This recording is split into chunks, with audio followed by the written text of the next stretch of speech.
Informasi pertama di Kompas Siang, Saudara, dari Presiden Joko Widodo yang untuk pertama kalinya bermalam di kantor Presiden di Ibu Kota Nusantara atau IKN.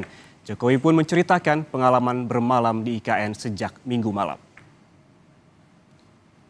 Jokowi mengakui tidak bisa tidur nyenyak saat bermalam untuk pertama kalinya di kantor Presiden IKN. Sebelumnya, Presiden pernah menginap di Rumah Dinas Menteri Pekerjaan Umum dan Perumahan Rakyat atau PUPR Basuki Hadimulyono yang berada di Kompleks IKN.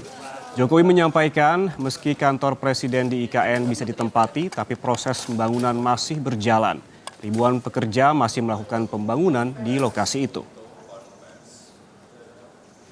Saya melihat semuanya masih dalam proses, karena di sini ada ribuan yang bekerja.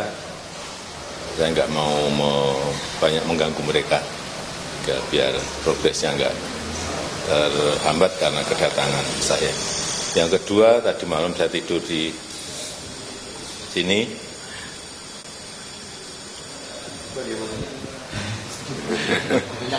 Gimana? Nggak nyenyak. Saya ngomong apa adanya. Ya mungkin pertama kali aja, mungkin masih belum